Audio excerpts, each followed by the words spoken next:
સ્વેદયતિ અહમ ન મન્યે, હું બ્રહ્મને સારી રીતે જાણું છું એમ હું નથી માનતો. સારી જાણવું વિદિત તરીકે જાણવું, પોતાને અન્ય તરીકે જાણવું, ઉપાસ્ય વિષય તરીકે જાણવું, વિષય તરીકે જાણવું. સ્વેદ કશાને પણ સારી રીતે જાણવું એટલે કે એને વિષયતયા જાણવું. હું ઘડાને વિષયતયા જાણું છું એમ કહેવાય હું સારી રીતે જાણું છું.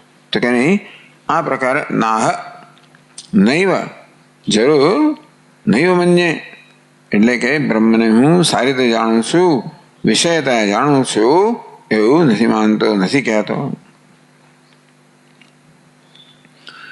જ્યાં અયાવત અપરિનિષ્ઠિતમ વિજ્ઞાનમ, જ્યાં સુધી મારું વિજ્ઞાન સુનિશ્ચિત થયું ન હતું, આગમ અને આચાર્ય સાથે હજી જયારે સંગતિ થઈ ન હતી ત્યારે માનતો હતો કે હું બ્રહ્મને જાણું છું, સારી રીતે જાણું છું. એ વિપરીતો મમ નિશ્ચય, બ્રહ્મ જ્ઞાનનો વિષય છે, હું બ્રહ્મનો જ્ઞાતા છું. આ પ્રકારે જ્ઞાતા અને જ્ઞેયનો ભેદભાવ ધરાવનારું જ્ઞાન તેનું હું જ્ઞાન માનતો હતો. એવું છે કે અત્યારે આવા જ આપણા સંસ્કાર છે. જ્ઞાન કોને કહેવાય? હું જ્ઞેયતયા જાણું ત્યારે ટૂંકમાં આપણા રોજ અનુભવમાં આ ઘડાને મેં જાણ્યું ક્યારે કહેવાય? હું ઘડાનો જ્ઞાતા હોઉં, એટલે જ્ઞાતા અને જ્ઞેય વચ્ચેનો ભેદ હોય એ પ્રકારના જ્ઞાનથી આપણે પરિચિત છે. અને એ રીતે હું કશાકને બ્રહ્મ માનતો હોઉં તો બ્રહ્મને સારી રીતે જાણ્યું, વિષયતયા જાણ્યું. અમારો વિપરીત નિશ્ચય હતો. જ્યાં સુધી આ વાક્યનું હું તાત્પર્ય સમજ્યો ન હતો. અન્ય દેવ તદ્વિદિતાત અથો અવિદિતાત અધિ, આ વાક્યનું તાત્પર્ય સમજ્યો ન હતો કે વિદિત અને અવિદિત બંને કરતા બ્રહ્મ જુદું છે, અર્થાત એ વિષય નથી. વિદિત અને અવિદિત બધા જ વિષયોને આવરી લે છે. બ્રહ્મ વિષય નથી, બ્રહ્મને જાણવાનું છે પરંતુ વિષયતયા નહીં, આત્મતયા. જ્યાં સુધી આ વાક્યનું તાત્પર્ય સમજ્યો ન હતો ત્યાં સુધી વિપરીતો મમ નિશ્ચય આસીત, મારો વિપરીત નિશ્ચય હતો કે હું બ્રહ્મને સારી રીતે જાણું છું. ભવદ વિચાલિત ભગવાન, આપે જ્યારે મારા એ નિશ્ચયને વિચલિત કર્યો, પડકાર્યો અને મને મીમાંસા અર્થાત ફરી વિચાર કરવા માટેની ફરજ પાડી. આપે જયારે પૂછ્યું અથવા કહ્યું યદિ મન્યસે સ્વેદેતિ દહરમેવાપી નૂનમ ત્વં વેત્ત બ્રહ્મણ રૂપમ, બ્રહ્મને સારી રીતે જાણું છું એમ તો માનતો હોય તો બ્રહ્મના એક અંશને તું જાણે છે. અર્થાત મારા જ્ઞાનને આપે બ્રહ્મ તરીકે જાહેર કર્યું. તો કે અલ્પને અંશને પૂર્ણ માનવું, સમગ્ર માનવું, એવું ત્યારે મને ખબર પડી. એટલે મેં વળી પાછો જયારે વિચાર કર્યો, મીમાંસા કરી, સહ ઉપજગામ, મારો ભ્રમ હતો જયારે સમ્યક જ્ઞાન પ્રાપ્ત થયું કે બ્રહ્મ વિદિત અવિદિત કથા અન્ય છે, વિષય નથી, અવિષય છે. આમાં આત્માનું સ્વરૂપ છે. આમ બ્રહ્મને આત્મરૂપે જાણ્યું ત્યારે જે કોઈક અનાત્માનું ભ્રમ માનતો હતો એ મારો ભ્રમ દૂર થઈ ગયો. અથ આહ, મારે હવે કહું છું ના હમ મન્યે સ્વેદેતિ, હવે કહું છું કે સ્વેદેતિ અહમ ન મન્યે, હું બ્રહ્મને સારી રીતે જાણું છું, વિષયતયા જાણું છું, ન મન્યે હવે એવું માનતો નથી. તો પછી નથી જાણતો તો કે નહીં, નો ન વેદે તે વેદ છે, નો ન વેદ, નથી જાણતો એમ પણ તો ભ્રમ તો ચાલી ગયો. નો તો નથી જાણતો, નો ન વેદ, અજ્ઞાન પણ જતો રહ્યો. નથી જાણતો એમ નથી ત્યારે શું છે? વેદ છે, જાણું છું. પાછું જાણે છે, ન વેદ છે, વેદ છે ચ શબ્દાત ન વેદ ચ ઇતિ અભિપ્રાય. જાણું છું અને નથી પણ જાણતો. જાણું છું કેમ? કારણ કે બ્રહ્મ અવિદિત કરતા અન્ય છે, આત્મ સ્વરૂપ છે. નથી જાણતો કારણ કે બ્રહ્મ વિદિત કરતા અન્ય છે, વિષય નથી. વિદિત અવિદાભ્યામ અન્યત્વાદ બ્રહ્મણ. બ્રહ્મ વિદિત અને અવિદિત બંને અન્ય હોવાને કારણે જાણવું પણ છું આત્મતયા, નથી પણ જાણતો, અનાત્મતયા નથી જાણતો. એટલે આખા વાક્યનો શું અર્થ થયો? નાહમ મન્યે સ્વેદેતિ નો ન વેદેતિ વેદ છે. એ સમગ્ર વાક્યનો શું થયો? વિદિતમ બ્રહ્મયા વિદિતમ બ્રહ્મ ઇતિ મન્યે. એટલે કે મેં બ્રહ્મને જાણ્યું છે. હવે પહેલા કહે ને મન્યે વિદિતમ, એ આખું વાક્ય સમજાયું. નાહમ મન્યે સ્વેદેતિ નો ન વેદેતિ વેદ છે, આખું વાક્ય છે એ મન્યે વિદિતમની આખી સમજ આપી. એટલે કહે છે મન્યે વિદિતમ, હું બ્રહ્મને જાણું છું. પછી ભાષ્યકારે બીજો અર્થ કર્યો, અથવા વેદ છે તો ચકારથી શું કહ્યું? ન વેદ, એવો અર્થ કર્યો. તો કે નહીં, વેદ છે આટલું જ કહ્યું છે ને વાક્યમાં, તો એટલું જ લઈએ તો વેદ છે અથવા વેદ એવા જાણવું જ શું? કેમ? નિત્ય વિજ્ઞાન બ્રહ્મ સ્વરૂપતયા. બ્રહ્મ કેવું છે? નિત્ય વિજ્ઞાન સ્વરૂપ છે. આત્મા કહો, બ્રહ્મ કહો, હું કહો, નિત્ય વિજ્ઞાન સ્વરૂપ છું, સ્વયં પ્રકાશ છું. અને ન જાણવું, ન પ્રકાશો હોય જ ના શકે. બળે હું ન પ્રકાશતો, કે નથી જાણતો એટલે હું ન પ્રકાશતો, એવું ન બને. તેથી નો ન વેદ, હું નથી જાણતો એમ નહીં, વેદ એવા જાણું જ છું. કારણ કે આ સ્વરૂપ વિક્રિયા ભાવાત, સ્વરૂપમાં અર્થાત નિત્ય વિજ્ઞાન સ્વરૂપમાં કોઈ વિક્રિયા ન હોય. હમણાં જાણું છું પછી ન જાણતો હોઉં, એ સ્વરૂપમાં ન હોય. તો હવે આ એક સ્વરૂપ જ્ઞાન થયું, જે સ્વયં પ્રકાશ છે, માટે એ જ્ઞાન સ્વરૂપ હોવાને કારણે હંમેશા જાણવું જશે એમ કહેવાય. વિશેષ વિજ્ઞાનમ છે. તો પહેલું જેને માટે કહેવામાં આવ્યું વેદ છે ન વેદ છે, અન્ય દેવ તદ વિદિતાત અથો અવિદિતાત અધિ, એવો વિશેષ વિજ્ઞાન મને કહેવામાં આવ્યું. અહમ બ્રહ્માસ્મિ, હું બ્રહ્મ છું. તો એ પણ જ્ઞાન છે, એને વિશેષ જ્ઞાન કહેવામાં આવ્યું. એ વૃત્તિરૂપ જ્ઞાન છે, જ્ઞાન વૃત્તિ છે. વિશેષ વિજ્ઞાનમ છે પરાધ્યસ્તમ ન સ્વતઃ ઇતિ. તો જયારે જ્ઞાની મહાપુરુષ કે હું જાણું છું, તો હું મારી જાતને આત્મા બ્રહ્મરૂપે જાણું છું, એ આવશ્યક છે. એને આપણે જ્ઞાન કહીએ. જયારે એમ કહેશે કે બ્રહ્મ આત્મા નિત્ય વિજ્ઞાન સ્વરૂપ, શું કહે છે? અસ્થિ ભાતિ પ્રિય. તો હું, મને આત્માનું પોતાનું સામાન્ય જ્ઞાન છે. હું છું, ભાસું છું, પ્રિય છું, હું બ્રહ્મ છું, અદ્વિતીય છું. આ વિશેષ જ્ઞાન નથી. એને અજ્ઞાન કહેવામાં આવ્યું કે આવરણ અને વિક્ષેપ. આવરણ કોને કહેવાય? વિશેષ સ્વરૂપને ઢાંકી દેનારો. તો અસ્થિ ભાતિ પ્રિયમ, એ તો આધાર છે, એને ઢાંકી નથી દેતું. રજ્જુ તો કે અયમ સર્પ અયમ અંશ છે, નહીં તો રજ્જુનો છે એ નથી ઢંકાતો. રજ્જુનું સામાન્ય જ્ઞાન છે અયમ, આ પણ રજ્જુ છે વિશેષ જ્ઞાન નથી. આત્માનું સામાન્ય જ્ઞાન છે, છું, ભાસું છું. બ્રહ્મ છે વિશેષ જ્ઞાન નથી. તો અજ્ઞાન આ પ્રકારે આ વિશેષ જ્ઞાનને આવૃત કરે છે. ત્યાં પછી વિપર્ય ભ્રમ ઉત્પન્ન કરે કે હું જીવાત્મા છું.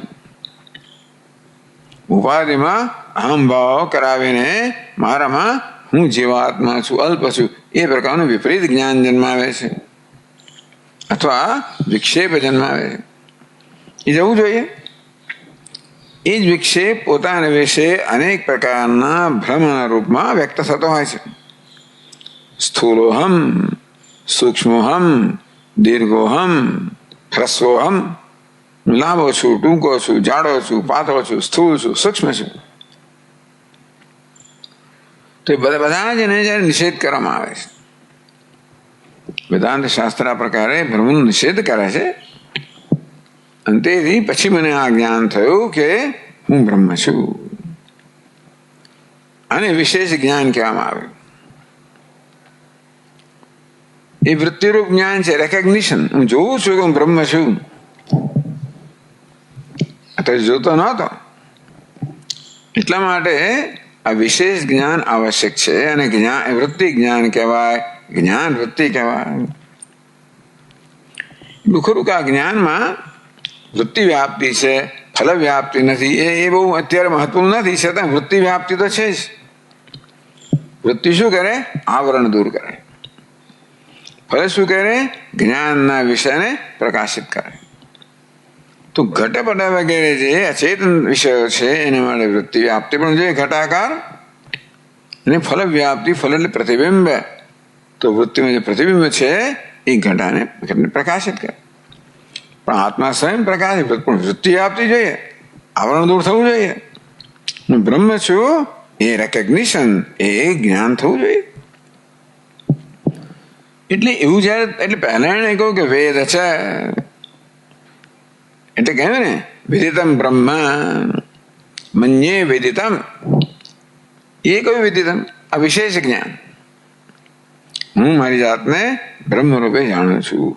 વિદિત અવિદિત કરતા અન્ય, વિષય કરતા અન્ય, અવિષય રૂપે જાણું છું, આત્મ રૂપે જાણું છું.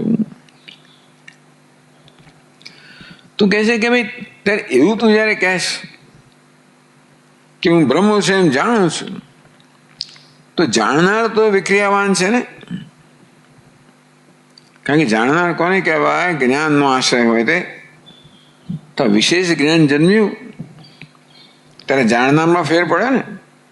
અત્યારે જાણતો હું જીવ છું, શું કહું છું? હું બ્રહ્મ છું.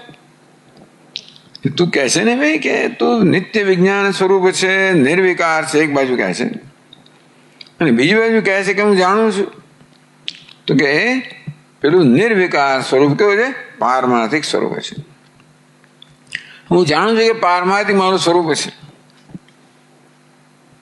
અને એ રીતે હું જ્ઞાતા કહેવાઉં. જે જ્ઞાન પેલા અજ્ઞાનને નિવૃત્ત કરે. હું નિત્ય વિજ્ઞાન સ્વરૂપ છું, એ મારા અજ્ઞાનનો પ્રકાશક છે, અજ્ઞાનનો વિરોધી નથી. હું બ્રહ્મ છું એ જ્ઞાન છે, એ અજ્ઞાનનું વિરોધી છે. અને માટે અજ્ઞાન દૂર કરનાર વિશેષ જ્ઞાન જન્મવું જ જોઈએ, એને જ્ઞાન કહેવાય. પરંતુ છેવટે એ જ્ઞાન પણ જતું રહે છે. આત્મા કહેવામાં આવ્યું અજ્ઞાન કલુષુમ જીવમ જ્ઞાનાભ્યાસાત વિનિર્મરમ કૃત્વા જ્ઞાનમ સ્વયં નશ્યેત જલમ કતકરેણુવત. દૃષ્ટાંત આપ્યું કે પાણી અસ્વચ્છ હોય તો શું કરે? પહેલા પેલી ફટાકડી છે ને એનું ચૂર્ણ એના પર એમાં નાખે. તો ફટાકડીનું ચૂર્ણ શું કરે? કોએગ્યુલેશન, બધા કચરાને ભેગું કરીને પછી પોતે નીચે બેસી જાય.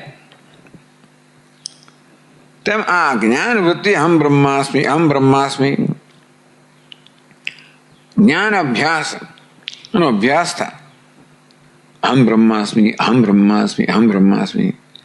એ શું કરે? પેલો કચરો દેહોહમ, મનુષ્યોહમ, એ જે પેલો વિપરીત ભાવના હજી રહી ગઈ છે ને એને દૂર કરતી જાય. એમ કરીને બધી વિપરીત ભાવના દૂર થઈ જાય. ત્યાર પછી અહમ બ્રહ્માસ્મિ એ વૃત્તિ પણ શાંત થઈ જાય. એટલે જ્ઞાની પુરુષમાં વૃત્તિની જરૂર નથી, કે એનું સ્વરૂપ જ છે. પછી આ વખત એટલે છેવટે કહેવામાં પારમાર્થિકતા હું જાણતો પણ નથી. જ્યારે આ પ્રકારે પોતાના સ્વરૂપમાં નિષ્ઠ થયો, જેવી રીતે માણસ ઊંઘતો હોય અને કોઈ ભયંકર સ્વપ્ન જોયે, જાગી જાય એકદમ જ, તો પહેલા સ્વપ્નનો એવો પ્રભાવ હોય છે ને, હું ક્યાં છું, શું છું, જાગું એવું થઈ જાય આપણને. એમ કરતા કરતા થોડો સમય લાગે, જ્યારે પહેલા સ્વપ્નના પ્રભાવથી મુક્ત થવું, પછી મને ખાતરી થાય હું જાગું છું. પહેલા મને હું જાગું છું. એ શું છે? એ વિશેષ જ્ઞાન છે. કારણ કે મારામાં ભ્રમ હતો, હજી હું પેલું સ્વપ્નમાં છું, પેલું ભયંકરતા જોનાર છું, યાદ દેવડાવો. એમ કરતા ભ્રમ દૂર થઈ જાય. હું જાગું છું એ જ્યારે પ્રતિષ્ઠિત થઈ જાય પછી એ વૃત્તિ નથી. હું જાગું છું, મારું સ્વરૂપ છે. તેમ જ્યાં સુધી અજ્ઞાનની અસર છે, અજ્ઞાન કહો, સંશય કહો, વિપર્યય કહો, ત્યાં સુધી આ વિશેષ જ્ઞાન એ બધા પ્રતિબંધકો દૂર કરે. આમ બધા પોતાના સ્વરૂપમાં નિષ્ઠ થવા માટે જે પ્રતિબંધકો છે એને દૂર કરવાનું કામ આ જ્ઞાનાભ્યાસ કરે. નિધિધ્યાસન કહો, જ્ઞાનનો અભ્યાસ કહો, એ શ્રવણ મનન નિધિધ્યાસન કહો, એ બધું કામ પતાવ્યા પછી હવે એની જરૂર નથી. તો બ્રહ્મ તો શું જ, પછી મનમાં કોઈ વૃત્તિની જરૂર નથી. બ્રહ્મ છું. તે વખતે પછી આ વિશેષ જ્ઞાન પણ હોતું નથી. ત્યારે પોતાના સ્વરૂપમાં નિષ્ઠ છે. ત્યાં જે વેદ છે, જાણવું જશું કોઈ પ્રયત્ન વગર, કારણ કે એ જાણવું મારું સ્વરૂપ છે. એ ત્યારે એ પણ એટલે આ વેદ છે એ ત્યારે પણ લાગુ પડે. અત્યારે વેદ છે ન વેદ છે એ વિશેષ જ્ઞાન વિશે કહેવામાં આવ્યું તે લાગુ પડે. પણ પછી એ જ્ઞાન વૃત્તિ પણ જ્યારે આવી રીતે સ્વયં નિવૃત્ત થઈ જાય ત્યારે વેદ છે કે જ્ઞાન સ્વરૂપ શું, એ પ્રકારે આ બંને વસ્તુ બરોબર છે. વિશેષ વિજ્ઞાનમ છે પર અધ્યસ્થમ. વિશેષ વિજ્ઞાન છે અંતઃકરણનું સ્વભાવ છે. બ્રહ્માકાર વૃત્તિ વિશેષ જ્ઞાન છે. અને હું જ્ઞાતા છું એ પેલા અહં અંતઃકરણની અંદર અધ્યાસને કારણે કહું છું હું જાણું છું. એમ આત્મા પર આવી રીતનો અંતઃકરણનો અધ્યાસ થયો જાણવા રૂપી, અને હું જાણું છું એવી તો માનું છું. પછી એ પણ છોડે જતું રહે. યો નસ્તદ્વેદ તદ્વેદ. પછી બી પંક્તિમાં કહે છે યો નસ્તદ્વેદ યો ન તદ્વેદ. અમારી મધ્યે જે કોઈ તે જાણે છે, તદ્વેદ તદ્વેદ, એ જ એને જાણે છે. તો ભાષ્યકારે 55 પાન પર છેલ્લી બે પંક્તિમાં યો નસ્તદ્વેદ તદ્વેદી પક્ષાંતર નિરાસાર્થમ આમનાય. નૂન વેદેતિ વેદ છે એનો પક્ષ છે. નૂન વેદ નથી જાણતો એમ નહીં, વેદ જાણું છું, ન વેદ નથી પણ જાણતો, એનું જ્ઞાન છે ને એ સિવાય એ રીતે જે જાણે છે મારામાંનો એ જાણે છે. એ સિવાય રીતે જાણતો હોય તો જાણતો નથી. પક્ષાંતર એટલે વિદિત અવિદિત કરતા અન્યથા જાણે છે, એ જ જાણે છે. કોઈ વિદિત રીતે જાણતો હોય તો નથી જાણતો. પક્ષાંતર નિરાસાર્થમ આમનાય. ઉક્તાર્થ અનુવાદાત. પહેલી પંક્તિમાં મેં જ કહ્યું નાહમ નૂન વેદેતિ વેદ છે. બીજી પંક્તિ નૂન વેદેતિ વેદ, એ પ્રકારે જાણે છે અમારામાંનો એ જ જાણે છે, એ સિવાય બીજું નહીં. તો જે 55માં પાન છેલ્લી પંક્તિમાં ભાષ્ય કહે છે એ પંક્તિ સમજાવે છે. યોનસ તદ્વેદ તદ્વેદ નૂન વેદેતિ વેદ છે. જો 56માં પાન પર બીજી પંક્તિ છે ને મંત્રમાં, યોનસ તદ્વેદ તદ્વેદ નૂન વેદેતિ વેદ છે. યોનસ તદ્વેદ અમારામાં જે એને જાણે છે, હું જાણું છું એ રીતે જાણે છે. એ જ સ તદ્વેદ એ જ બ્રહ્મને જાણે છે. એ વાક્ય ભાષ્ય, કારણ કે આ વાક્યમાં બધું ખૂટે છે. એ ભાષ્યકાર કહે છે યહ ન એટલે અસ્માકમ મધ્યે અમારામાં. હવે એમાં પછી વાક્ય ખૂટે છે, એ વાક્ય પણ અધૂરું છે. એટલે આનંદગીરી છે ને છેલ્લી પંક્તિમાં કહે છે યો ન અસ્માકમ મધ્યે, એટલું ભાષ્યનું એને કહ્યું. પછી તદ વેદ યોનસ તદ્વેદ તદ્વેદ. યોનસ તદ્વેદ તદ્વેદ ભાષ્યકારે લખ્યું નથી. આનંદ કહે છે તદ એટલે વેદિત અવિદિત અન્યત્વમ વેદ શેષ શેષ એટલે આટલું ઉમેરવાનું. હવે જો ભાષ્ય પર આપણે જે પાછા યો ન અસ્માકમ વધ્યે તદ તદ શું છે? શુદ્ધનો શબ્દ છે. એટલે શું? વિદિત અવિદ અન્યત્વમ વેદ યોનસ તદ્વેદ તદ્વેદ.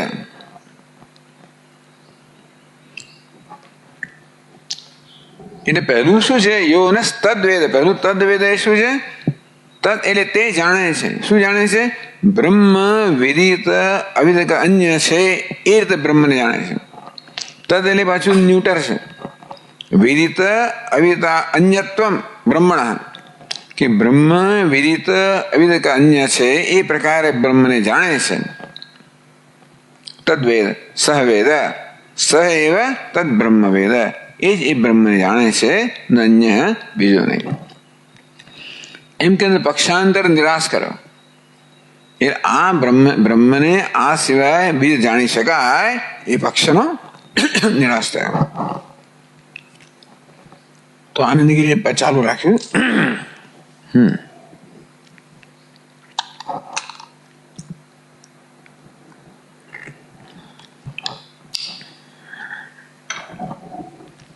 બધું ચાલે છે, માની ચાલતું જશે બરોબર. આનંદી કે છે આ થોડું વધારે ને મને એવું લાગે છે.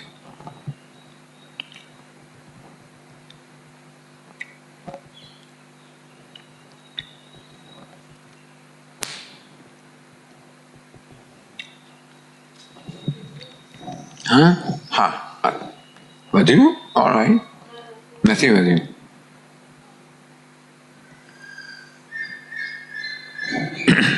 હા ઓકે.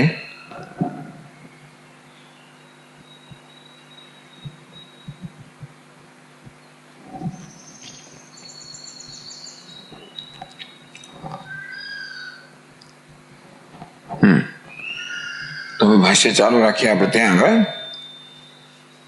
છેલ્લી પંક્તિ 55 પાન. ઉપાસ્ય બ્રહ્મવિત્વાત અત અન્યસ્ય યથા અહમ વેદયતિ. પક્ષાંતરે બ્રહ્મવિત્વમ નિરસ્યતે. એ બધા વાક્ય બધા બહુ વાંકા ચોકા છે. જો ઉપાસ્ય બ્રહ્મવિત્વાત અત અન્યસ્ય યથા અહમ વેદયતિ. તો એમાં એ વાક્ય કેમ વાંચવાનું ખબર છે? હું તમને અન્વય કહું. બીજા 57 પાન પછી યથા અહમ વેદયતિ બરોબર છે. યથા પહેલો શબ્દ, અહમ બીજો શબ્દ, વેદ ત્રીજો. યથા અહમ વેદ જે પ્રકારે હું જાણું છું. અતઃ અન્યસ્ય એ સિવાય અન્ય રીતે જાણનાર નથી જાણતો. કેમ નહીં જાણતો? ઉપાસ્ય બ્રહ્મવિત્વાત એ છઠ્ઠો શબ્દ છે. યથા અહમ વેદ અતઃ અન્યસ્ય ઉપાસ્ય બ્રહ્મવિત્વાત. જે પ્રકાર હું જાણું છું એ સિવાયની રીતે જાણે છે એ ઉપાસ્ય બ્રહ્મનું જ્ઞાતા છે. એ આત્મતયા બ્રહ્મને જાણતો નથી. ઉપાસ્ય બ્રહ્મને બ્રહ્મ માને છે અને માટે નથી જાણતો. પોતાનો પક્ષ કયો છે? અવિષયતા બ્રહ્મને જાણું છું. બીજો પક્ષ કયો છે? વિષયતા બ્રહ્મને જાણે છે. હું જે રીતે જાણું છું અવિષયતયા એ પ્રકારે અમારો કોઈ પણ જાણે છે એ જાણે છે. એ સિવાય રીતે જાણતો હોય વિષયતયા ઉપાસ્યતયા એ નથી જાણતો. આનંદી કહે છે છેલ્લી પંક્તિમાં એ પોતે હવે તન્વય આપે છે. યથા અહમ વેદ અતઃ અન્યેન પ્રકારેણ વિદુષ ઉપાસ્ય બ્રહ્મવિત્વાત યોજના આપી એ વાક્યની. યથા અહમ વેદ જે પ્રકારે હું જાણું છું. અતઃ અન્યેન પ્રકારેણ હું જાણું એ પ્રકાર એથી અન્ય પ્રકારે વિદિત અવિદિત અન્ય જાણું છું. એથી અન્ય પ્રકાર વિદિત તરીકે જાણતો હોય. વિદુષ એવા જ્ઞાની વિદ્વાન છે એ વિદુષ ઉપાસ્ય બ્રહ્મવિત્વ એવો વિદ્વાન છે એ જ્ઞાની છે એ ઉપાસ્ય બ્રહ્મનું જ્ઞાની છે. વાક્ય છે બધું વાંકું છું. બીજી યોજના એને ભાષ્યકારે કહ્યું કે આ પક્ષાંતર નિરાશાય, બીજો જે પંક્તિ છે ને એ પક્ષાંતર નિરાશાય. પહેલી પંક્તિમાં કહ્યું કે બ્રહ્મ અવિષયતયા હું જાણું છું. બીજી પંક્તિમાં એ સિવાયની રીતે જે જાણે છે અર્થાત વિષયતયા જાણે છે, ઉપાસ્ય રૂપે જાણે છે, એ જાણતો નથી.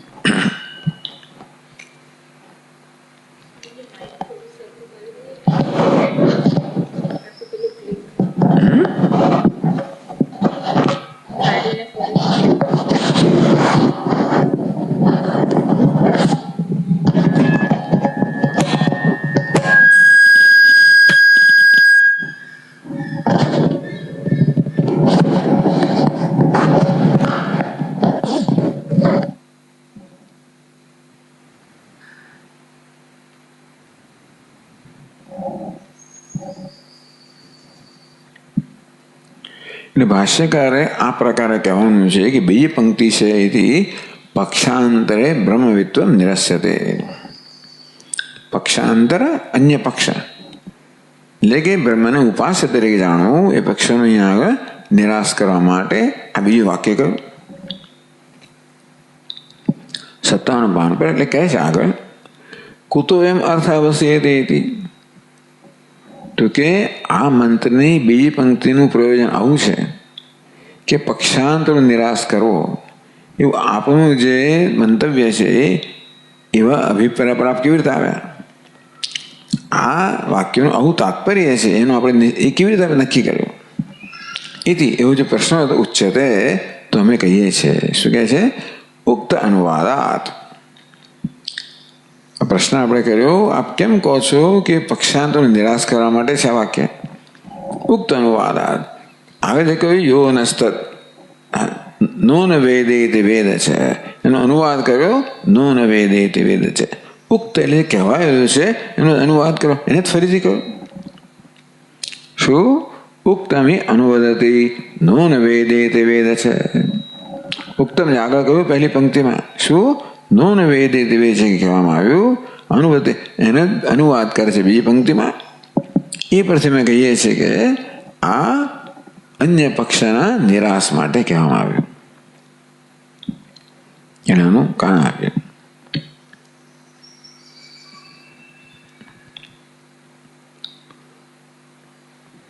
તેથી એવું કહેવાની શું જરૂર? અમારામાં આ રીતે જાણે છે નો ન વેદે તે વેદ એ પ્રકારે જાણે છે, એ જ જાણે છે. નો ન વેદે એ સિવાય રીતે જાણે છે, નથી જાણતો એમ કરીને નો ન વેદે તે વેદ એ સિવાયનો પક્ષ છે ઉપાસ્ય બ્રહ્મનો એનો નિરાશ કરવામાં આવે. એને નવું કંઈ કહેવામાં નથી આવતું કે અનુભવ દે છે એનું એ જ કહેવામાં આવ્યું. એટલે એને વળી પાછું અભ્યાસ એટલે આનંદ કહે છે અભ્યાસાખ્ય તાત્પર્ય લિંગ દર્શનાર્થ. એકની એક વસ્તુને દોહરાવવામાં આવે એને અભ્યાસ કહેવામાં આવે. ઉપક્રમ ઉપસંહાર અભ્યાસ અપૂર્વતા ફલમ. તો 6 લિંગ કહેવામાં અર્થવાદોપત્તિ છે. લિંગમ તાત્પર્ય 6 લિંગ કહેવામાં આવે. લિંગ એટલે ચિહ્નો. તાત્પર્યનો નિશ્ચય કરવા માટે આપણે આ ચિહ્નોનું જોતા હોય કે કયું ચિહ્ન છે. તો અહીંયા આગળ કયું ચિહ્ન દેખાય છે? અભ્યાસ નામનું ચિહ્ન દેખાય છે. અભ્યાસાખ્ય તાત્પર્ય લિંગ દર્શનાર્થ. અભ્યાસ નામ તાત્પર્યના લિંગ આપણે તાત્પર્ય નિર્ણય કરવા માટે જે લિંગ જે ચિહ્ન છે અભ્યાસ નામના દર્શનાર્થ એ દેખાય છે. માટે અવિષયતયા એવ એટલે કે વિષયતયા નહીં. અભ્યાસ કરવાને કારણે નો ન વેદે તે વેદ પ્રકારે અવિષયતયા જ બ્રહ્મ જાણવું જોઈએ, વિષયતયા ન જ જાણવું જોઈએ, નહીં તો એ જ્ઞાન નથી. એ અવિષયતયા એવ બ્રહ્મ વિજ્ઞાનમ વિવક્ષિતમ.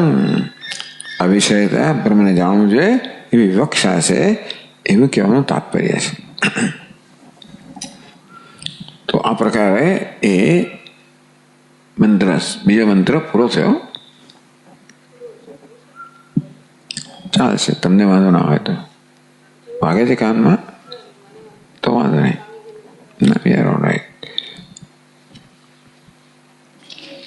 હવે આ મંત્ર છે ને પછીનો એ 60મા પાન પર છે.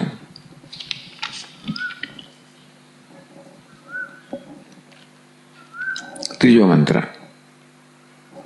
યસ્યા મતમ તસ્ય મતમ મતમ યસ્ય ન વેદસઃ અવિજ્ઞાતમ વિજાનતામ વિજ્ઞાતમ અવિજાનતામ. આ પાછું એની વસ્તુ જુદી રીતે કહે છે. યસ્ય અમતમ તસ્ય મતમ. જે માને છે કે હું બ્રહ્મને જાણતો નથી, તસ્ય મતમ, એ બ્રહ્મને જાણે છે. મતમ યસ્ય, જે માને છે કે હું બ્રહ્મને જાણું છું, ન વેદ સહ ન વેદ, એ જાણતો નથી. એવું કેમ કહો છો? અવિજ્ઞાતમ વિજાનતામ. જે લોકો એમ માને છે કે અમે બ્રહ્મને જાણીએ છીએ, એનું એ પાછું ઉપાસ્ય રૂપે જાણીએ છીએ, વિદિત રૂપે જાણીએ છીએ. અવિજ્ઞાતમ, એ લોકો બ્રહ્મને, એમનો બ્રહ્મ અવિજ્ઞાત છે, એમનું બ્રહ્મને જાણ્યું નથી. વિજ્ઞાતમ અવિજાનતામ, પછી નથી જાણતા, એમણે બ્રહ્મને જાણ્યું છે. એટલે બીજા શબ્દોમાં એ જ વસ્તુ કહેવામાં આવી. તો આ શું થયું પાછું? તો જો હવે આ વાક્ય કેવી રીતે સમજાવ્યા છે. હવે મંત્ર ઉલટો સુલટી જગ્યાએ છે ને, એટલે પછી યસ્યા મતમ તસ્ય મતમ મતમ યસ્ય ન વેદસઃ અવિજ્ઞાતમ વિજાનતામ વિજ્ઞાતમ અવિજાનતામ. તો ભાષ્યકાર છે 57 પાન પર આપણે પાછા આવીએ. તો યસ્યા મતમ તસ્ય મતમ, યસ્યા મતમ એટલે જે મંત્ર છે, આ ત્રીજો મંત્ર. યસ્યા મતમ એ શબ્દો જેનો પ્રારંભ થાય છે, એમાં ત્રીજો મંત્ર છે. શ્રૌતમ, આ શ્રુતિનું વાક્ય છે. આખ્યાયિકા ઉપસંહારાર્થમ, જે આખ્યાયિકા છે, તે આખ્યાયિકા પહેલી શરૂ થયું કેને શિતમ પદ્ધતિ પ્રેષિતમ મન, એમ કરીને જે ગુરુ શિષ્ય વચ્ચેનો આ જે પ્રશ્નોત્તર રૂપે આખો સંવાદ ચાલ્યો, આખ્યાયિકા કહે, એનો ઉપસંહાર થાય છે. એટલે આ વાક્ય કોણ કહે? શ્રુતિ વાક્ય કહે છે. એટલે ટૂંકમાં શ્રુતિ આપણને એનો આવી રીતે અહેવાલ આપે છે. ગુરુ શિષ્ય વચ્ચે જે સંવાદ થયો ને, એનો અહેવાલ શ્રુતિ આપે છે. જેમ સંજય આપણને ભગવદ્ ગીતાનો અહેવાલ આપતો હોય. પછી યત્ર યોગેશ્વર કૃષ્ણ, સંજયનું પોતાનું વાક્ય છે. એ અહેવાલનું વાક્ય નથી. આખો જે અહેવાલ આપ્યો સંજય, એ પછી નિષ્કર્ષ કર્યો, એ નિષ્કર્ષ એક શ્લોકમાં પોતે કહે છે. એ વાક્ય કોનું છે? સંજયનું છે. વચ્ચે સંજયના વાક્ય આવતા હોય છે, અહેવાલથી દૂર થાય મને કહે.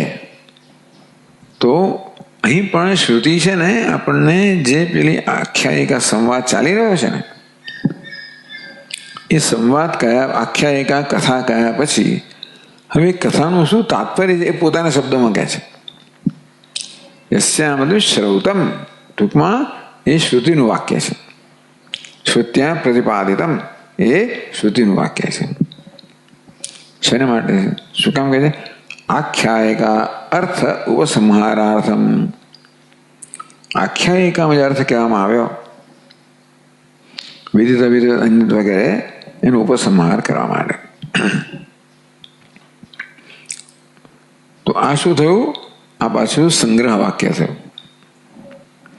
આને કહે છે યસ્યા મતમિતિ વાક્યમ સંગ્રહિતમ વ્યાખ્યાતિ. કે આ સંગ્રહ વાક્ય થયું. આખા મંત્રને સમજાવવા માટે આ સંક્ષેપમાં ભાષ્યકારે કહ્યું. વ્યાખ્યાતિ, પોતે જ પોતાનું આ વાક્ય છે ને, એની વ્યાખ્યા કરે છે. શું? શિષ્યાચાર્ય એ રીતે આનંદીએ કહ્યું.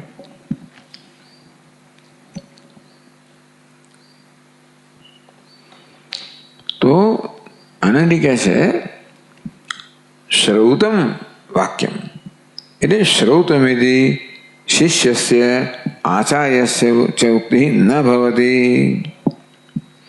યસ્યા મતમ તસ્ય મતમ મતમ યસ્ય ન વેદ, એ વાક્ય છે કોણ બોલે છે? શિષ્ય બોલે છે? તો કે ના. આચાર્ય બોલે? તો કે ના. કોણ બોલે? શ્રુતિ બોલે છે. ભાષ્યકાર એમ કે શ્રૌતમ વાક્યમ એટલે શ્રુતિ વડે કહેવાયેલું વાક્ય છે. તે તો કે આચાર્યનું વાક્ય પણ નથી અને શિષ્યનું વાક્ય પણ નથી. શ્રૌતમિતિ શિષ્યસ્ય આચાર્યસ્ય ચ ઉક્તિ ન ભવતી. એ આપણને ન ખબર પડે કોણ બોલ્યું, આચાર્ય બોલે છે કે શિષ્ય બોલે છે. એટલે ભાષ્યકાર આપણને કહે છે કે ભાઈ આ આચાર્ય પણ નહીં કે શિષ્યનું નહીં, આ તો શ્રુતિનું વાક્ય છે. એ અહેવાલ આપે છે. એના માટે છે ઇતિ ખ્યાપનાર્થમ. શ્રૌતમ શબ્દ એ ભાષ્યકારે વાપર્યો. ઇતિ ખ્યાપનાર્થમ એ સમજાવવા માટે, એ જણાવવા માટે કે આ વાક્ય શિષ્યનું કે ગુરુનું એકેયનું નથી. જો શ્રૌતમ છે ને ત્યાં ચોથી પાદનો જ છે. નનુ ઇદમ ચેત શ્રૌતમ પૂર્વમ તો કિમ સર્વમ પૌરાણિકમ. આ વાક્ય શ્રુતિ કહે છે, આપણે તમે કહેતા હો તો આગળ કોણે કહ્યું? આગળ પુરાણ કહે છે, આગળના વાક્ય શ્રુતિ નથી કહેતી. તો એવું નથી. શ્રૌતમ ઇતિ સૂત્ર ઇતિ આદિ. ટૂંકમાં ઇતિ સૂત્રમ શ્રૌતમ. આ શું છે? આ સૂત્ર ઇતિ આ સૂત્ર છે એ શ્રૌતમ એટલે કે શ્રુતિ વડે કહેવાયેલું છે. સૂત્રના રૂપમાં શ્રુતિ એટલે આખી આખ્યા એ કહેવામાં આવી ને એને સૂત્રના રૂપમાં શ્રુતિ એનો ઉપસંહાર કરે છે. આગળ તો શ્રુતિના જ વાક્યો છે પણ શ્રુતિ અહેવાલ આપે છે. હવે અહેવાલથી પોતે હવે દૂર જઈને આખા એનું આપણે સૂત્રના રૂપની અંદર એનો ઉપસંહાર કરે છે.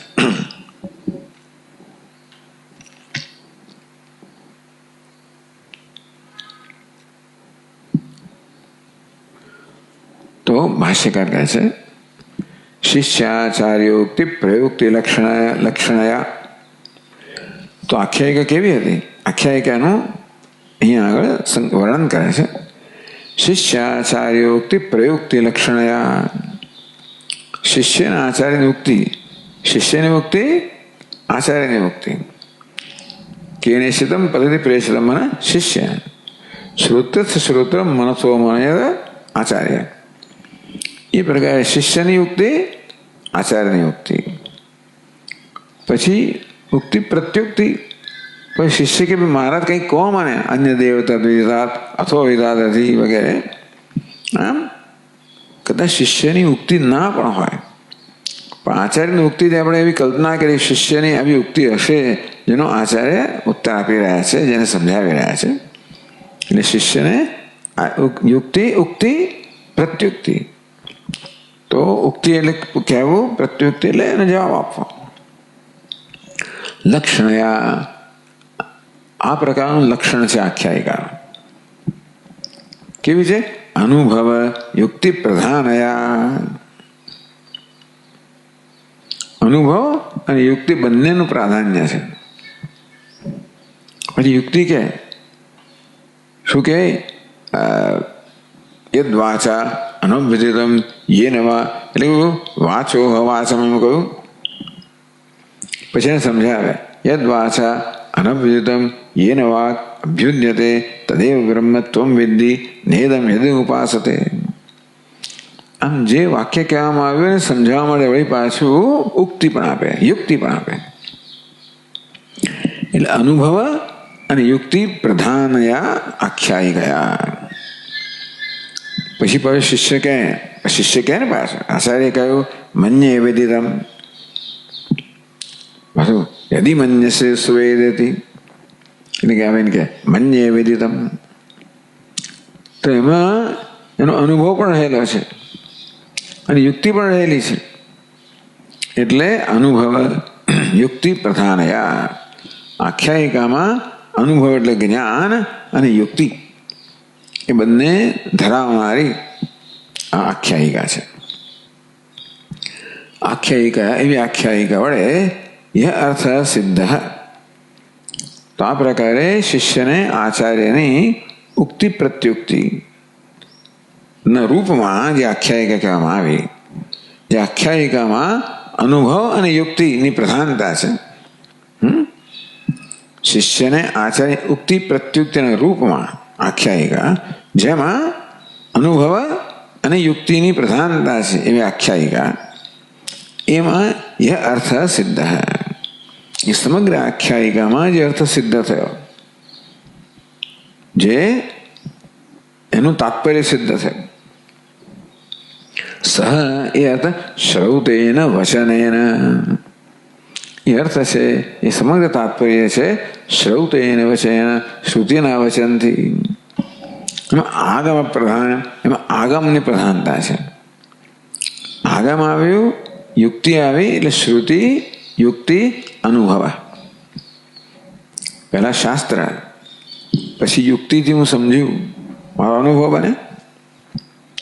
તો યુક્તિ અને અનુભવ છે એ આખ્યાયિકામાં મુખ્યત્વે હતા. આ શ્રૌતેન આગમ પ્રધાનેન, આ યસ્યામતમ તસ્ય મતમ, એમાં યુક્તિ કે અનુભવ કરતા આગમની પ્રધાનતા છે, શ્રૌત વાક્યની પ્રધાનતા છે. એટલે સશ્રૌતેન વચનેન આગમ પ્રધાનેન. તો શેના માટે કહ્યું? નિગમન સ્થાનીયેન. આ કહેવાય એનો નિશ્ચય થવો જોઈએ ને, એનું કન્ક્લુઝન થવું જોઈએ. નિગમન એટલે કહે છે 6ઠ્ઠી 5 નોંધમાં, બીજી છે, હા બીજી છે, હા. એટલે ઉપસંહાર રૂપેણ, એટલે નિગમન કહો, ઉપસંહાર કરો, નિશ્ચય કે ભાઈ આ, એટલે ભાઈ પર્વતો વન્યમાન ધૂમત્વાત, એમ કે ક્યાં જોયું? યથા મહાનસે, જેમ કે આપણે રસોડામાં જોઈએ છીએ.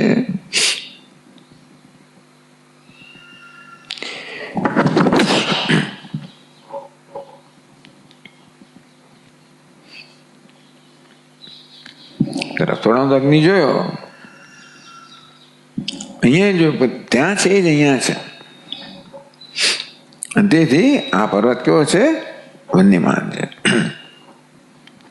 હવે તમે 5 અવયવ વાળો તમે જો અનુમાન વાપરો તો છેલ્લા અવયવને નિગમન કહેવામાં આવે.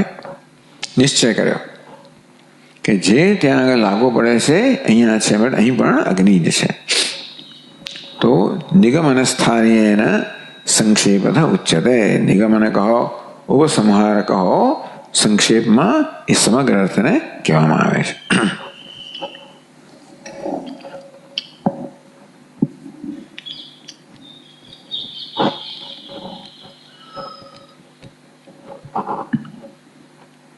તો આનંદ કહે છે તેન શ્રૌતેન વચનેન કથમ ઉચ્યતે ઇતિ. આપ કહો છો કે નિગમન સ્થાનીય છે વાક્ય, સંક્ષેપમાં એ સમગ્ર વસ્તુ કહેવામાં આવે છે. તેન શ્રૌતેન વચનેન, આ શ્રૌત વચન છે, યસ્યામતમ તસ્યામતમ, એ વચન વડે.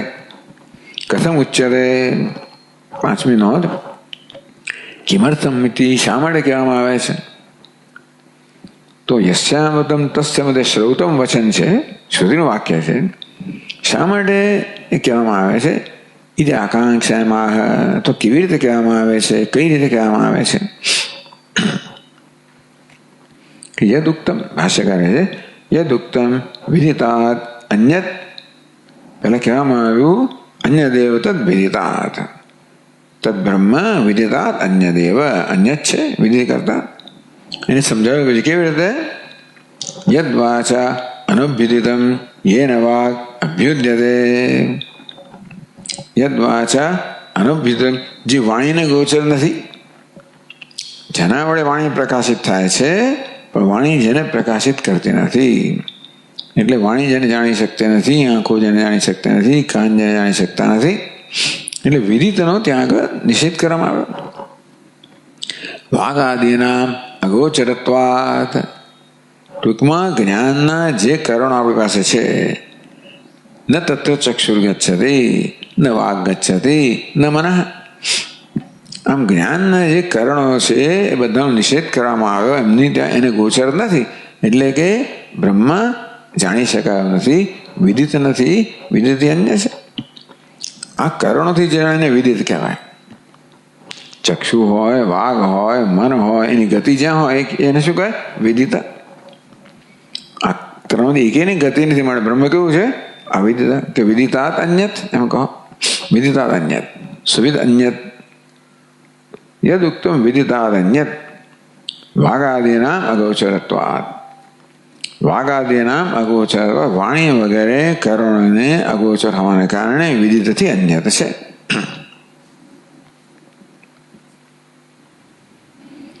એટલે આને કહે છે યદ, એ શું છે? યદ બ્રહ્મ વિદ અન્યત ઉક્તમ વિધિ સંબંધ. યદ બ્રહ્મ વિદિતાદ અન્યત ઉક્તમ. જે બ્રહ્મને વિદિત અન્ય એવું કહેવામાં આવ્યું. કેમ કહેવામાં આવ્યું? વાગાદીના અગોચરત્વાત. કારણ કે વાણી વગેરે જે જ્ઞાનના કારણો છે એને અગોચર છે, માટે બ્રહ્મને વિદિતથી અન્યત કહેવામાં આવ્યું.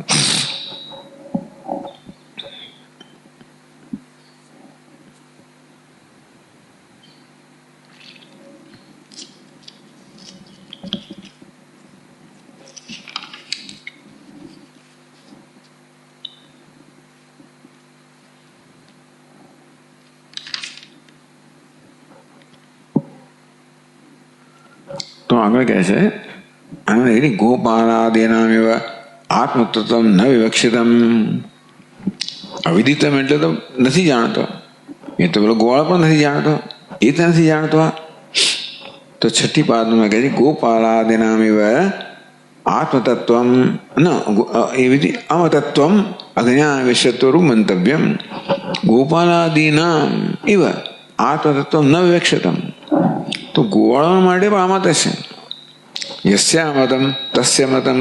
જેને અમત છે એને મત છે. જે જાણતો નથી જાણે, તો ગોળા નથી જાણતા. એ ન જાણવા પણ કેવું છે? આ ગોળા નથી જાણતા એ પ્રકારે ના જાણવા પણ છે, તો કે એવું નથી. ગોપાલાદન અમતત્વમ અજ્ઞાન વિષયત્વમ મંતવ્યમ. તો ગોળો વગેરે જે અમત છે, નથી જાણતા, એ કેવું છે? એમને અજ્ઞાન છે, માટે નથી જાણતા. આત્મત્વેન ઇત્યાદિ ભાષ્યમ વ્યાકર્તુમાહ. એટલે ગોપાલાદિના આ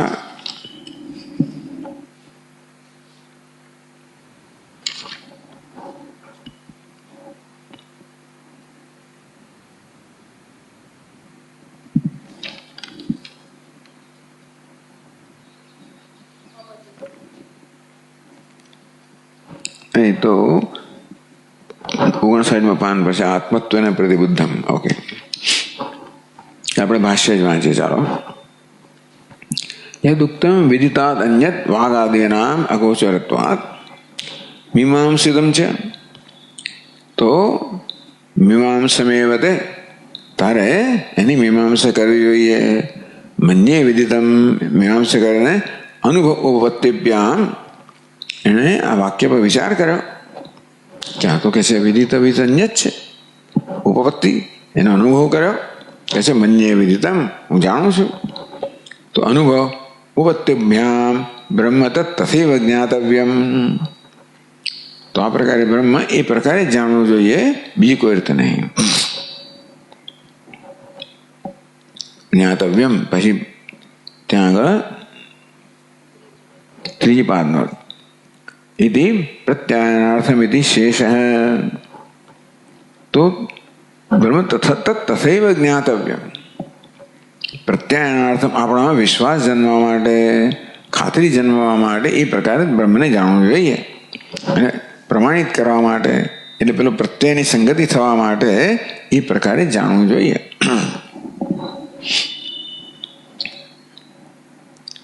અકસ્માત એવું કેમ કહો છો? તો આ પ્રકારે ઉપદેશ આગળમાં કહેવામાં આવ્યું.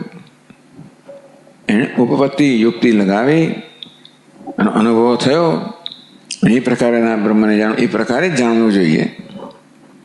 અકસ્માત એમ કેમ કહો છો?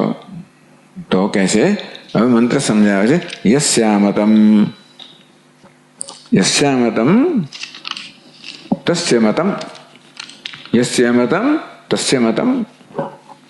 તો હવે એ વાક્ય સમજાવે છે. યસ્ય અમતમ એટલે શું? ભાષ્યકાર કહે છે યસ, જેને અમત છે એને મત છે. જે કહે છે કે હું નથી જાણતો એ જાણે છે, એટલે નથી, એ કઈ રીતે નથી જાણતો? યસ્ય એટલે જેના વડે, એટલે શું? યસ્ય વિવિધિશા પ્રયુક્ત પ્રવૃત્તસ્ય. આપણે ગોપાલની વાત નથી કરતા. કોઈ વિવિધિશા પ્રયુક્ત પ્રવૃત્તસ્ય, વિવિધિશા જેનામાં છે.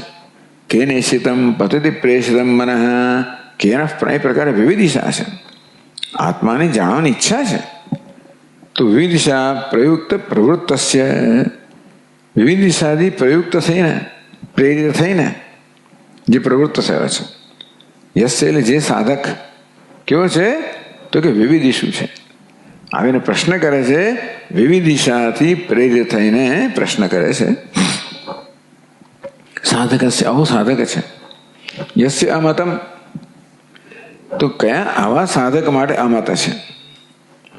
અમત એટલે શું? અવિજ્ઞાતમ. મત કહો, વિજ્ઞાત કહો, વિદિત કહો, એ મન ધાતુ કહો, જ્ઞા ધાતુ કહો, વિદ ધાતુ, એક જ અર્થ કર્યા. અમતમ અથવા અવિજ્ઞાતમ અથવા અવિદિતમ. કે બધા વિદિત શબ્દ વાપરવામાં આવ્યો ને પાછો, એ મત શબ્દ વાપરવામાં આવ્યો. અહીં અમતમ કહેવામાં આવ્યું, આગળ જે અવિદિત કહ્યું હતું એ જ એનો અર્થ થાય એમ કહેવામાં આવ્યું. અમતમ અવિજ્ઞાતમ અવિદિતમ. વિજ્ઞાતમ અવિજાનતામ, અવિજ્ઞાતમ વિજાનતામ. એટલે વિજ્ઞાતમ શબ્દ વાપરે છે, મતમ શબ્દ પણ વાપરે છે, વિદિતમ શબ્દ વાપર્યો. હવે અર્થ એક જ થાય એમ કહે છે. પ્રવૃત્તિ સાધકસ્ય અમતમ અવિજ્ઞાતમ અવિદિતમ બ્રહ્મ ઇતિ. તો ઇતિ એટલે શું? એને કેવું છે? આત્મત્વ નિશ્ચય ફલાવસાન અવબોધતયા. આ વાક્યોને કારણે બ્રહ્મ આત્મા છે એ પ્રકારનો નિશ્ચય જન્મ્યો. વિષયપણું બ્રહ્મમાંથી આ રીતે એનો નિષેધ કરવામાં આવ્યો. અવિષય છે, આત્મા છે. એટલે આ વાક્યના એને એ પ્રકાર યુક્તિથી વિચાર કર્યો, મીમાંસા કરી, એનો અર્થ બરોબર સમજ્યો અને અર્થ જોયો. એટલે એ આત્મત્વ નિશ્ચય ફલાવસાન બોધ થયા. એને આવીને પોતાની વિવિધ દિશા પ્રગટ કરી. મારે જાણવું છે કે એને શીતમ પતિથી પ્રેષિતમ મનઃ. તો પછી આ ઉપદેશ જ્યારે કરવામાં વિદિત અવિદિતાભ્યામન્યત, એને કારણે બ્રહ્મ આત્મા છે એ પ્રકાર નિશ્ચયનામાં જન્મ્યો. આત્મત્વ નિશ્ચય ફલાવસાન અવબોધ. આ બોધ કેવો છે? અવબોધ કહો, જ્ઞાન કહો, કેવું છે? શેમાં જન્મે છે? પરિણમે છે. બ્રહ્મ આત્મા છે એ પ્રકારના નિશ્ચયમાં પરિણમે છે, એવો અવબોધ છે. કોને છે? પેલા જિજ્ઞાસુને. તો જિજ્ઞાસુ જે આ પ્રકારે આત્મતત્વ કે બ્રહ્મને જાણવા ઈચ્છતો હતો, એને આ પ્રકારે ઉપદેશ જ્યારે કરવામાં આવ્યો, વિદિત અવિદિતાભ્યામન્યત, ત્યારે બ્રહ્મ આત્મા છે એ પ્રકારનો એનામાં નિશ્ચય જન્મ્યો. એવું નિશ્ચય જન્મ, તો એને બોધ જન્મ્યો. બોધ શેમાં પરિણમ્યો? બોધનું પરિણામ શું આવ્યું? બ્રહ્મ આત્મા છે એ પ્રકારના નિશ્ચયમાં પરિણામ આવ્યું. એટલે બ્રહ્મ એ આત્મત્વ નિશ્ચય ફલાવસાન બોધ થયા. અવબોધ એવો છે જે બ્રહ્મ આત્મા છે એ પ્રકાર નિશ્ચયમાં એનું અવસાન થયું, એનું પરિણામ આવ્યું. આવો જે શિષ્ય છે, આવો જે સાધક છે, જેનામાં આ પ્રકારનો ઉપદેશના પરિણામે બ્રહ્મ આત્મા છે એ પ્રકાર નિશ્ચય જન્માવનારો બોધ જન્મ્યો, એની વિવિધિશા નિવૃત્તા. વિવિધિશા એટલે પેલું જાણવાની ઈચ્છા હતી કે જિજ્ઞાસાથી એ નિવૃત્ત થઈ. એ અભિપ્રાય, આ એનો અભિપ્રાય છે. યસ્યા મતમ તસ્ય મતમ. તો યસ્યા મતમ જેને માટે અમત છે, અવિદિત છે, એને આ બ્રહ્મ આત્મા છે એ પ્રકાર નિશ્ચય જન્માવનારો, એવું ફળ જન્માવનારો નિશ્ચય જન્મ્યો. અને તેથી એની જે જિજ્ઞાસા નિવૃત્ત થઈ, વિવિધિશા નિવૃત્ત થઈ. એટલા વાક્ય સમજાવે છે આનંદગીરી.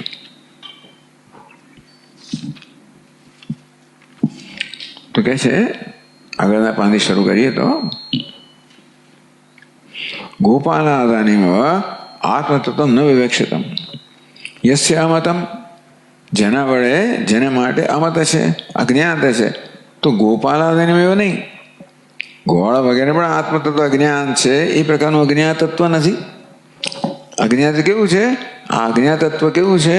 બ્રહ્મ આત્મા છે એ પ્રકાર નિશ્ચયમાં જન્મનારો બોધ છે. એટલે અજ્ઞાત તત્વ બે જુદા પ્રકારના છે. ગોવાળને કશું જ જ્ઞાન નથી, અને અજ્ઞાત બ્રહ્મ છે, અવિષય બ્રહ્મ છે, આત્મા છે, એ પ્રકાર નિશ્ચય જન્માવનારું આ જ્ઞાન છે. એટલે બેમાં અજ્ઞાત તત્વમાં ફેર બતાવે છે. એટલે ગોપાલાદિ આત્મા તો ન વિવક્ષિતમ.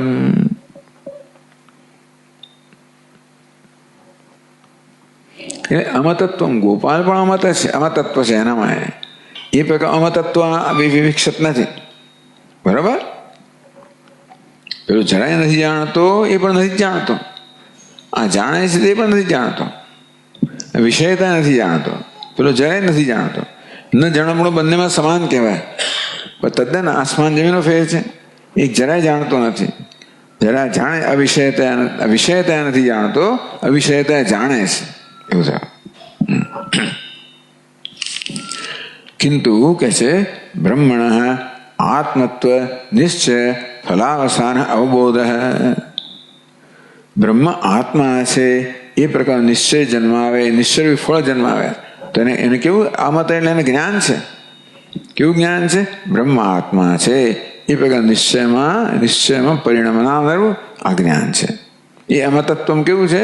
બ્રહ્મ આત્મા છે એ પ્રકાર નિશ્ચયમાં પરિણમનારું અવબોધ છે, જ્ઞાન છે. યસ્ય સત તથા ઉક્ત યસ્ય અમતમ.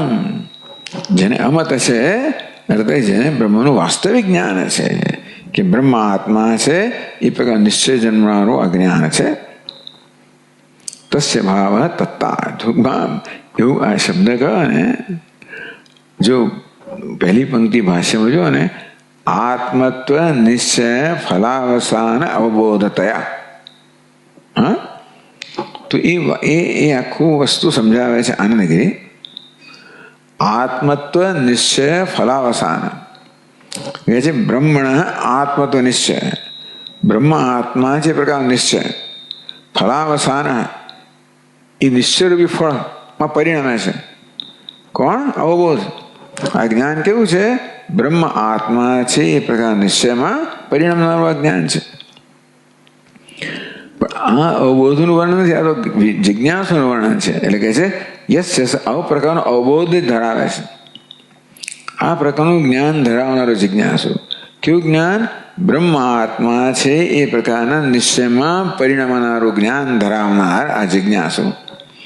એની કેવી અવસ્થા? એવું જ્ઞાન ધરાવનાર, એનો ભાવ એ જ્ઞાન ધરાવવા પણ બ્રહ્મ આત્મા છે એ પ્રકારના નિશ્ચયમાં પરિણમતું જ્ઞાન ધરાવવા પણ જે ધરાવે છે એવું આ એની જિજ્ઞાસા નિવૃત્ત થઈ. તત્તયા બુભુત્સા નિવૃત્તા. જો વિવિધિશા કહો, જિજ્ઞાસા કહો, બુભુત્સા બીજો શબ્દ વાપર્યા. બૌદ્ધમ ઈચ્છા, બુદ્ધ એનો પણ અર્થ થાય જાણવું, વિદનો પણ અર્થ થાય, ધ્યાન અર્થ પણ થાય. વિવિધિશા કહો, જિજ્ઞાસા કહો, બુભુત્સા કહો, એ નિવૃત્ત થઈ. તો આ પ્રકારની સ્થિતિ જ્યારે જિજ્ઞાસુએ પ્રાપ્ત કરી, કેવી રીતે પ્રાપ્ત કરી? એનામાં આ પ્રકાર બ્રહ્મ આત્મા છે એ પ્રકારનું નિશ્ચય જન્માવનારું જ્ઞાન જ્યારે પ્રાપ્ત જેણે કર્યું છે એવી સ્થિતિ પ્રાપ્ત કરનાર છે, એની આ જિજ્ઞાસા નિવૃત્ત થઈ.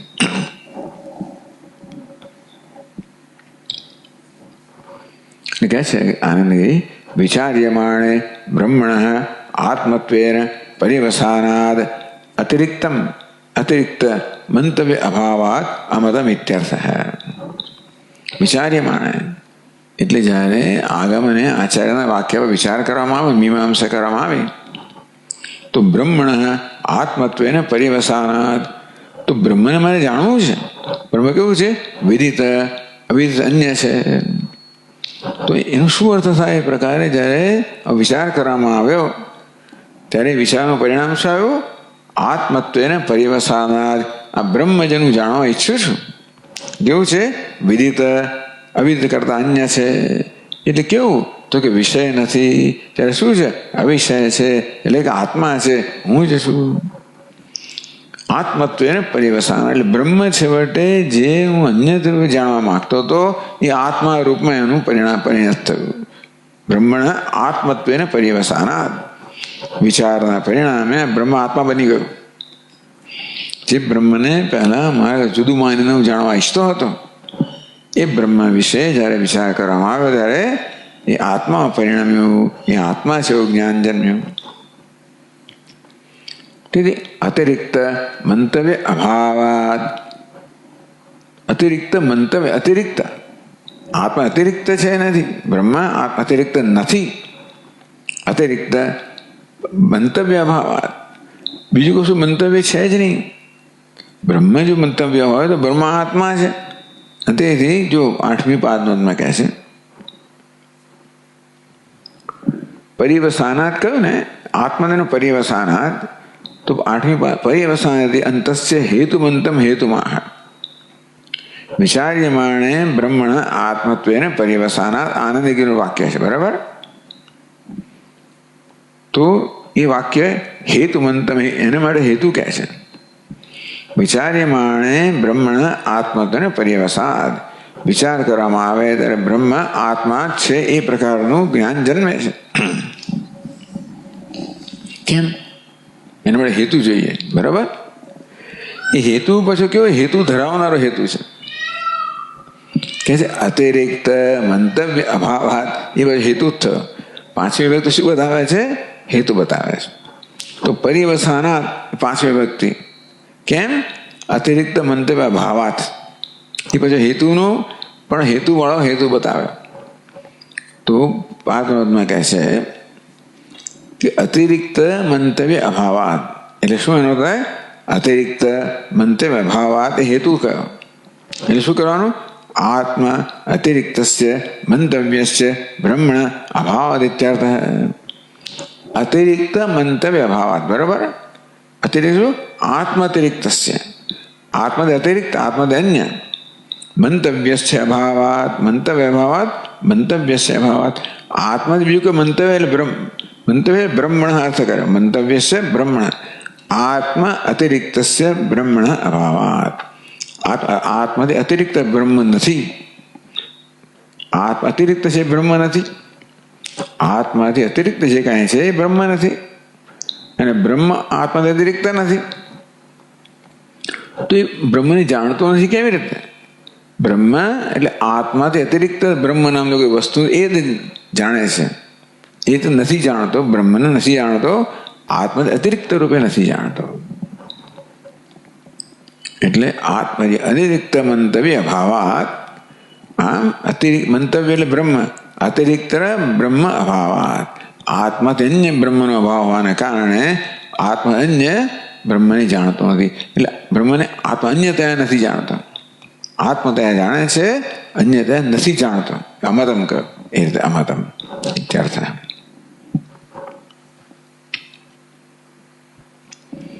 એટલે પેલા વાક્ય, પહેલું વાક્ય વાંચ્યું, લાંબુ છે આવડું. સાધકસ્ય અમતમ અવિજ્ઞાતમ અવિદમ બ્રહ્મેતિ આત્મનિશ્ચય ફલાવસાન અવબોધયા બોધ વિવિધિશા નિવૃત્તા ઇતિ અભિપ્રાય.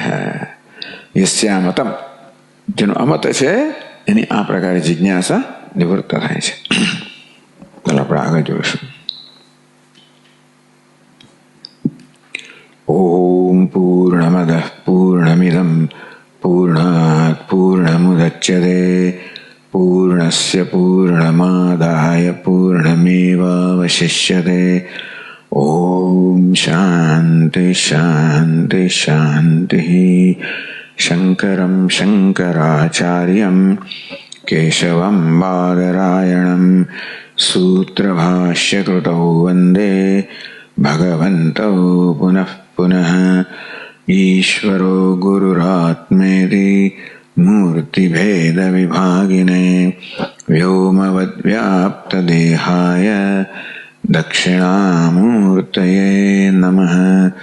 ઓમ શાંતિ શાંતિ શાંતિ.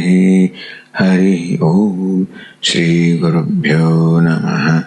હરિ ઓમ.